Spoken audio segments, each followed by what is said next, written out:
एक गांव में एक आदमी रहता था जो बहुत बूढ़ा हो चुका था, जिस वजह से उसे कम दिखाई देता था और बहुत कमज़ोर हो गया था। इसलिए अपनी बची कुची ज़िंदगी अपने बेटे के साथ बिता सके, इसके लिए शहर में रह रहे उसके बेटे के घर रहने चला गया।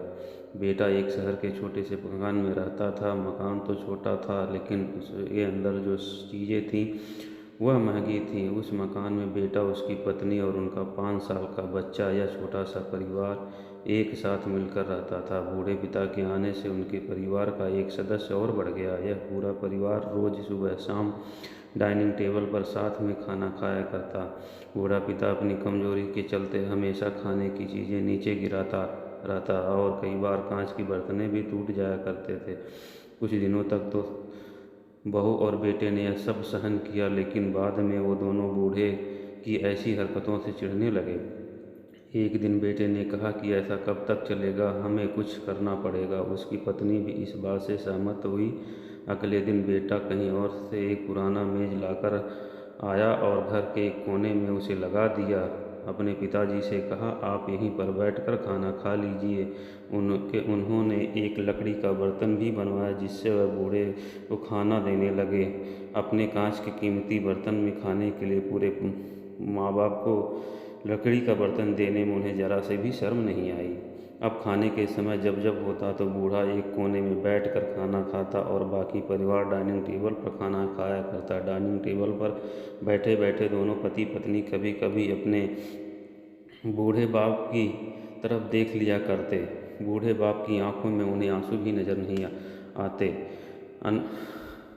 उन पर जैसे कोई असर ही नहीं होता। बूढ़े का पोता भी यह नज़ारा हमेशा देखता, वह अपने ही में खोया रहता। एक दिन जब पति पत्नी डाइनिंग टेबल पर बैठकर खाना खा रहे थे, तब उनका बच्चा ज़मीन पर बैठकर कुछ कर रहा था।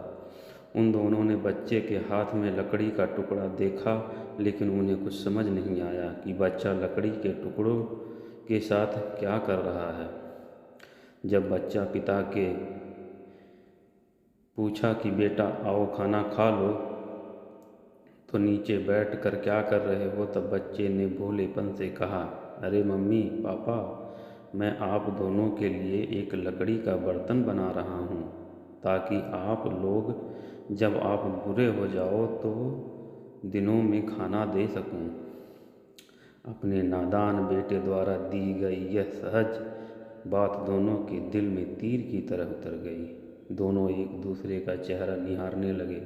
बिना कुछ कहे ही दोनों की आंखों में पानी आ गया और उन्होंने अपने भविष्य की किताब अपने आप के सामने खुलती हुई नजर आई। उन्हें समझने में ज़्यादा देर नहीं लगी कि अब उन्हें आगे क्या करना पड़ेगा। अगले दिन कमरे के कोने से वह पुरानी मेज हट गई थी और बूढ़ा पिता और बाकी का परिवार साथ में मिलकर फिर से खाना खाने लगे।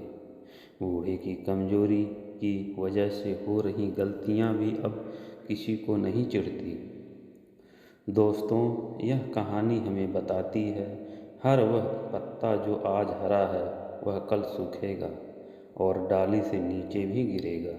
इसलिए हमें अपने बड़े बूढ़ों का हमेशा ख्याल रखना चाहिए और हमें हमारे माता पिता और बुजुर्गों के साथ वैसा ही व्यवहार करना चाहिए जैसे हम चाहते हैं कि हमारे बूढ़े होने के बाद हमारे बच्चे हमारे साथ रहें। दोस्तों, यह वीडियो आपको कैसी लगी कमेंट में ज़रूर बताएं। अगर आपने अभी तक सब्सक्राइब नहीं किया है तो चैनल को सब्सक्राइब कर लें, लाइक कर लें और बेल आइकन को ज़रूर दबाएं, ताकि आने वाली सभी नई वीडियो की नोटिफिकेशन आपको सबसे पहले मिल सके। दोस्तों, इस वीडियो को अपने दोस्तों परिवारों के साथ शेयर ज़रूर करें। खास करके ऐसे लोगों के साथ शेयर कीजिए जिनका व्यवहार बड़े बूढ़ों की तरफ अच्छा न हो। धन्यवाद।